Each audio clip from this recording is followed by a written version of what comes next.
Now that our composition is finalized, we could focus on elevating our headphone scene through lighting and background choices. By building a custom lighting environment, we could take full control of the scene and transform it from the flat image on the left to the more dynamic, art-directed image on the right. Up to this point in the course, we've been using KeyShot's HDRI lighting presets to illuminate our scene. These presets are incredibly powerful. They allow you to get high-quality results quickly, and they're perfect for exploration and early iterations. But there's an important limitation. These environments were not created with your specific model, material choices, or design intent in mind. They are general solutions. When you want full control over highlights, shadows, reflections, and mood, you need to start moving beyond presets and start lighting your scene intentionally. In this section, we're going to create a custom lighting environment from scratch, so you can control exactly how your product is revealed. Before adjusting the lighting, let's start by changing the background behind the product. Open the Environment tab and scroll down to the Background section.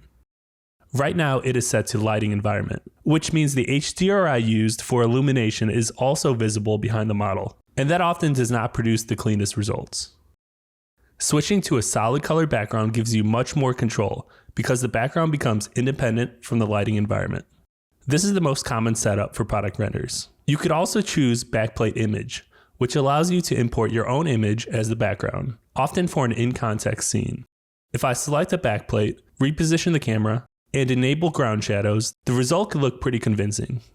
The real challenge is making sure the lighting in the image matches the lighting on your product.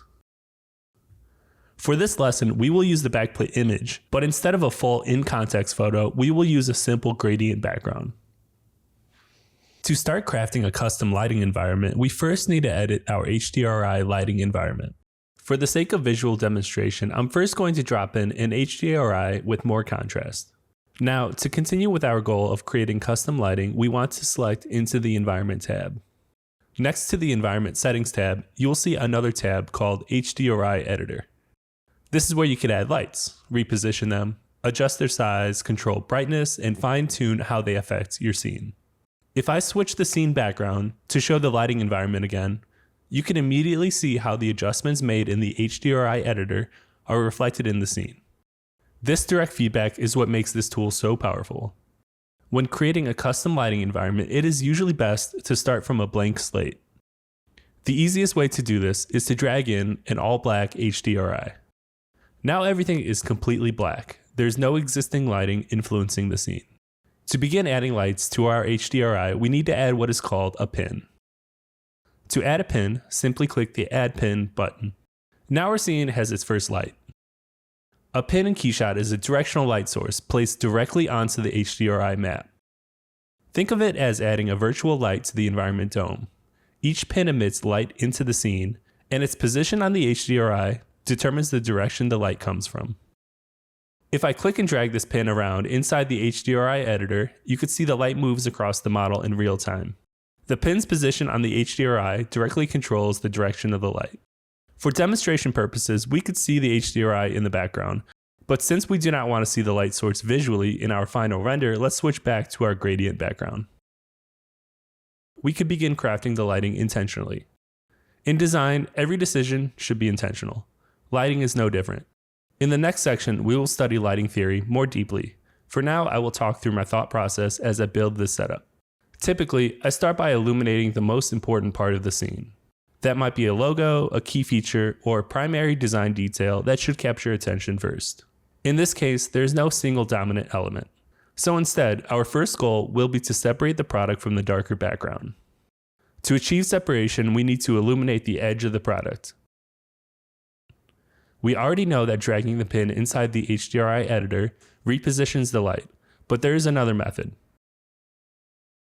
If we click the target icon, we can activate the Set Highlight function. This allows us to click directly on a part of the model, and KeyShot will automatically reposition the light so that it illuminates that exact area. This gives you precise control and makes it so much easier to place highlights exactly where you want them. Next, we can increase the size of our light to 45, and then with the Set Highlight function still activated, we can click on this area of the product to illuminate both the left side and top edge of our product. We now have a nice gradient of illumination cascading across the band of our headphones, going from light to dark. What I want to do next is to illuminate the flat side of our headphone band right here. To do this, let's add another pin to our HDRI. We'll follow the same procedure, clicking the target icon in order to select the part of the product we want to illuminate. I'll often do this and then ever so slightly adjust the pin's position in the HDRI editor. If you ever find yourself in a position where you need an increase in precision over manually moving these pins, feel free to take advantage of the transform section of our HDRI editor. Other than moving the sliders, you could choose to type in values, which can aid in nuanced transformations. Instead of increasing the size of this pin, let's reduce its size and then increase its brightness. Another powerful way to art direct your scene is by adjusting the softness of your HDRI pins. This is controlled by the fall off slider. Fall off determines how gradually the light transitions from bright to dark. As you increase the fall off value, the edge of the light becomes softer and more diffused. Lower values create a tighter, more defined highlight. We'll set the fall off value to 0.3. Now that we have started shaping our lighting with HDRI pins, the creative direction is moving in a good direction. However, the scene could still be refined by adjusting some global lighting settings. Up to this point, we have focused on placing and shaping individual light sources. The Lighting tab, however, controls how the entire scene calculates and responds to those lights. Inside this tab, you will find different lighting modes. Each mode determines how KeyShot calculates global illumination and light interaction within the scene. Choosing the right mode affects realism, shadow behavior, indirect light bounce, and render performance. Here's a brief breakdown of the primary modes. Let's first talk about Basic mode. Basic mode simplifies global illumination and reduces the number of light bounces calculated in the scene. It is faster and less physically accurate, making it useful for early setup, quick previews, or simpler scenes that do not require complex light interaction. If speed is more important than realism, Basic mode can be helpful. Product mode is ideal for product renders where your object is isolated or sitting on a simple ground plane. It provides fast calculations and clean results, especially when working with HDRI lighting and studio-style setups. For the majority of product visualization work, this is the default choice. Interior mode is useful when your scene contains enclosed spaces, such as rooms, architectural environments, or products inside cavities. This lighting preset calculates multiple indirect light bounces more accurately, which helps light travel realistically within closed environments. It's more computationally intensive, but necessary for believable interior lighting.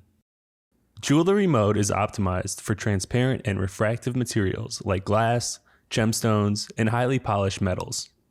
It increases the accuracy of light passing through and bouncing inside these materials, which improves realism in high refraction scenarios. Finally, we have Performance mode. This prioritizes speed over full global illumination accuracy.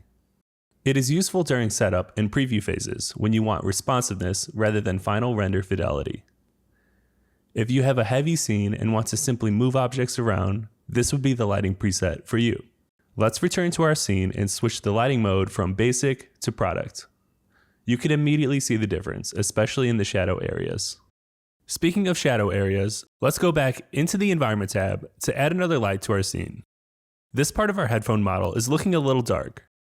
Even though I'd like to stay consistent with the dramatic lighting setup, we can still improve our scene by adding a small highlight to this section of the product. We'll click to add a pin, reduce its size,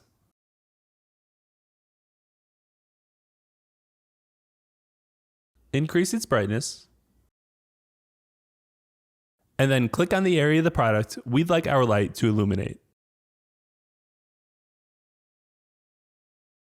By clicking on the box next to the pin, you can disable and enable it, allowing you to see the pin's effect on the scene. At this point in the project, this is a good time to introduce another layer of control that affects how the final image is interpreted rather than how the scene is lit. What I'm referring to is KeyShot's Image tab, and it's located right here in the top right corner. The Image tab is how we'll control how the rendered image is processed after the light has been calculated. Think of this as the post-processing stage. The lighting determines how light interacts with the model, but the image tab determines how the result is exposed, balanced, and stylized. Inside the image tab, you'll see different image styles. The one we'll be focusing on is Photographic. The Photographic style gives you much more control over the dynamic range of the image. It takes advantage of the HDRI lighting in your scene and allows you to recover detail in areas that might otherwise appear too dark or blown out. In the basic image style, adjustments are more linear, and the brightest values stop at pure white. With the Photographic style, you get additional control over highlights, shadows, and midtones, which lets you shape how brightness values are distributed across the image. Because of this expanded control over exposure and tonal range, the Photographic image style is typically used when you want a more polished and balanced final render. Before we show how to use this, here are a few visual examples of how adjustments made with the Photographic image style can make such a huge improvement in your renders.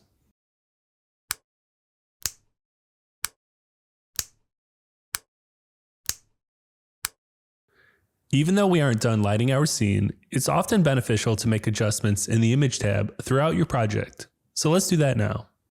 Usually when you click into the image tab for the first time, the basic image style will be selected by default.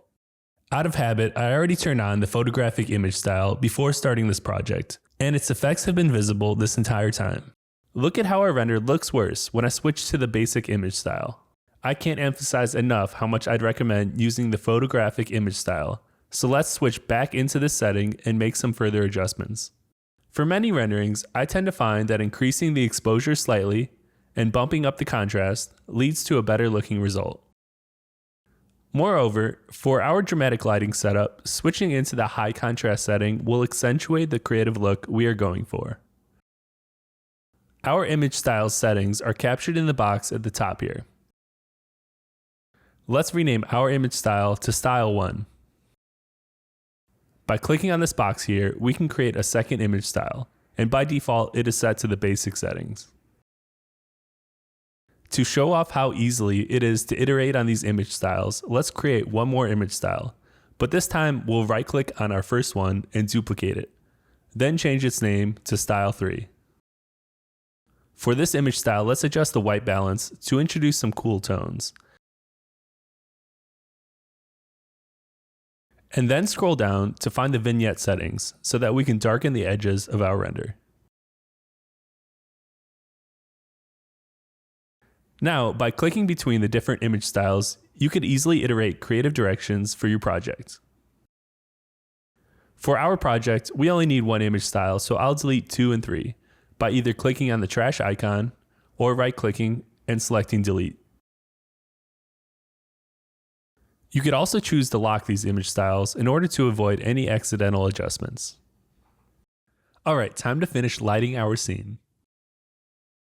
We only need to add one more pin to our HDRI, but this time we'll change the pin's shape from being circular to being rectangular. The cool thing about rectangular pins is that you can scale them uniformly, or click on the drop down next to size and be able to scale them in a non-uniform way.